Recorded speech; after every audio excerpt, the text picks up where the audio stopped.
नमस्कार दोस्तों, एक बार फिर से पायस आयुर्वेदा पे आपका स्वागत करती हूँ। हालांकि मैं एज ए डॉक्टर मैंने जितनी भी रिसर्च करी है उन चीज़ों में ये सारी चीज़ें जो बेसिक आती हैं वो हमारे लिए बहुत इंपॉर्टेंट होती हैं। बीमारियां तो अलग चीज़ है, हमारे जो 8 अंग हैं आयुर्वेद में उसमें एक अंग ये भी है जिसको हम लोग कहते हैं भूत विद्या, है ना।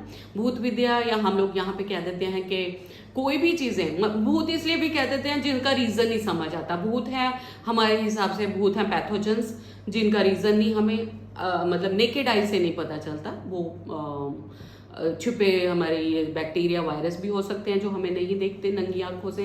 वो कोई और एनर्जीज भी हो सकती हैं जिसको हम लोग भूत पिशाच कुछ भी कह सकते हैं। या हमारे जो आयुर्वेद में मानते हैं हमारे पूर्व में कुछ गलत कर्म किए हैं, हमने किसी को दुखी किया है, किसी की आत्मा दुखाई है, तो वो सारी चीजें, क्योंकि आत्मा एक सिम है जो मेरी बॉडी में ट्रेवल करता है ना। जैसे हम लोग फोन बदलते हैं बट सिम हमारा वही रहता है ना। तो उसी हिसाब से उस सिम की जितनी कैपेसिटी होती है उतने कर्मा हम जरूर इनहेरिट करके आते हैं दूसरे, चाहे एप्पल में चले जाएं चाहे सैमसंग में चले जाएं। तो वो आप अपनी योनि या अपनी शरीर बदलते हैं बट आपके जो कर्मा है वो सेम रहते हैं। तो इसलिए इन सारी चीज़ों का इंपॉर्टेंस आयुर्वेद में बहुत माना गया है। तो इन सब चीज़ों को चेक करके भी बहुत सारी जो मैं कहूँ क्रॉनिक एलिमेंट्स हैं, जो बहुत सारी क्रॉनिक एलिमेंट्स हैं, बहुत साल लोग बीमार पड़े रहते हैं, तो वहाँ पे ये सारे फैक्टर हम लोग देखते हैं कि इसने कहाँ पे कुछ इससे गलती हुई है, तो वहाँ पे इसका जाके निवारण कैसे किया जा सकता है ना। तो अब श्राद्ध पे हमने काफ़ी डिस्कस किया कि श्राद्ध के दिन जो होते हैं इन दिनों में हम अच्छे आचरण करके अपने बहुत सारे पूर्व कर्म, जो भी हमारे से कुछ गलती हुई है, किसी का डिसरिस्पेक्ट हुआ, हम उन चीज़ों को क्लीन कर सकते हैं, है ना। और अब अगला आता है कि हम लोग बरसी क्यों मनाते हैं, है ना। एक इंसान है, उसकी डेथ हो गई तो वो चला गया, मोक्ष चला गया, या वो हॉराइजन मैं बोलती हूँ कि दूसरा जो हमारे है ना, जहाँ हमारे ग्रेविटेशनल फोर्सेस से अलग लोक जिसको बोल देते हैं, देवलोक है, वहाँ चले गए, या भूलोक में चले गए, कहीं पे भी चले गए, तो वो चले गए, तो उसके बाद हम उनको क्यों फॉलो करते हैं, है ना। तो ये बहुत इंपॉर्टेंट सा फैक्टर मुझे लगता है हमेशा कि हम उनको कैसे फॉलो करते हैं और हम क्यों बरसी मनाते हैं, या फिर 4 साल बाद भी क्यों मनाते हैं, है ना।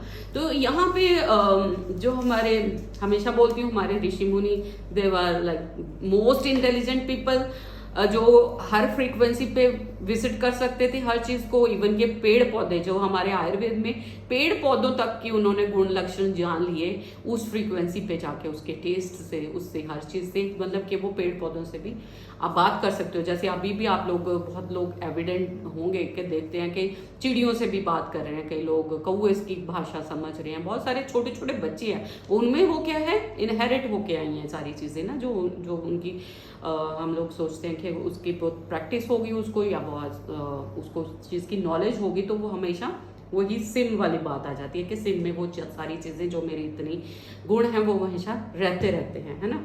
तो एक इंसान चला गया, हमने उसके लिए भोज किया।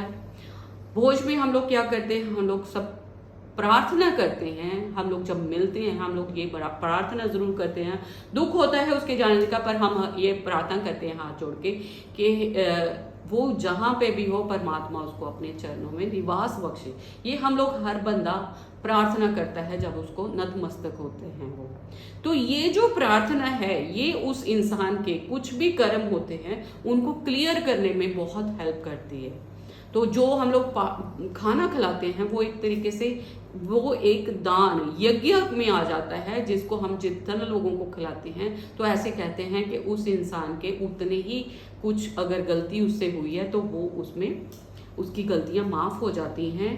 और जितने लोग मिलते हैं वो उसके लिए इकट्ठे होकर प्रार्थना करते हैं, और उसकी जो फैमिली होती है उसकी फैमिली को सांत्वना देने के लिए, सो दैट वो लोग बातें कर सकें। जितना आप अपने मन से निकालते हो उस इंसान की बातें करने से, अपने मन से उनको निकालते हो, उतना आप हल्का होते जाते हो, क्योंकि बार बार हम एक चीज़ को बाहर करते जाते हैं तो हमारे मन से वो एक तह जो मेरी बॉडी में तह लग जाती है वो सारी निकलती रहती है। अगर वो मेरे अंदर ही रह जाएगी तो जो पीछे लोग रह जाते हैं उनके बीमार होने के बहुत चांसेस रहते हैं। तो हम लोग उस आत्मा को बहुत अच्छे से विदा करते हैं। यही इस हमारे जो इंडिया के जो रिचुअल्स हैं उनकी बहुत अच्छी बात है। उसके बाद आता है कि वो हर वर्ष एक साल जब खत्म होता है तब भी हम यही कर्म करते हैं। उसमें होते हैं कि हमारी जो पृथ्वी है वो घूम के फिर उसी जगह पे आती है 365 डेज के बाद, या उससे पहले थोड़े दिन हम लोग कर देते हैं। 10-11 दिन पहले आपने सुना होगा कि पंडित जी बताते हैं कि थोड़े दिन पहले आप कर सकते हो। उसमें क्या होता है, हमारी पृथ्वी घूम के फिर उसी जगह पे आती है जहां पे उस इंसान ने अपने प्राण त्यागे थे। तो वहां पे हम फिर उसी जगह पे आते हैं। और अगर उसकी आत्मा की मतलब बहुत बार कहते हैं ना कि उसकी पूरी संतुष्टि नहीं हुई, या उसका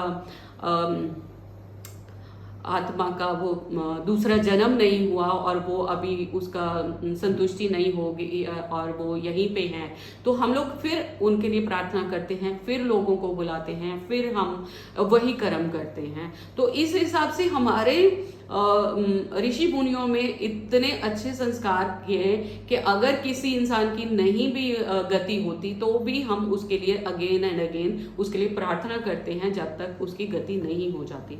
उसके बाद अगेन फिर 4 साल बाद हम लोग यही काम करते हैं कि खुदा ना खास्ता उसकी गति किसी तरीके से रह गई हो तो हम लोग फिर उसके लिए जितने लोग हम लोग इकट्ठे होते हैं, क्योंकि चवर्षा जो वो करते हैं लोग बहुत बड़ा करते हैं, और हमारे सारे जितने भी अड़ोसी पड़ोसी या जितने रिश्तेदार हैं हम सबको बुलाते हैं, सो दैट मतलब कहीं पे भी उस आत्मा से कुछ ऐसा कुछ प्रॉब्लम हो गई है, उससे कुछ ऐसा काम हुआ है कि उसको इतना टाइम लग रहा है, तो हम लोग फिर 4 साल बाद उन्हीं दिनों में फिर उसके लिए शांति पाठ करवाते हैं। तो ये है कि हम लोग हर वर्ष उसके लिए जरूर हम लोगों को बुलाए ना बुलाएं, हम लोग उनको जरूर याद करते हैं। सो ये एक चीज है कि हम लोग हर 1 साल तक उनको क्यों याद करके उनका ये जो पूजा वगैरह करवाते हैं, तर्पण करते हैं। Thank you, thanks for watching.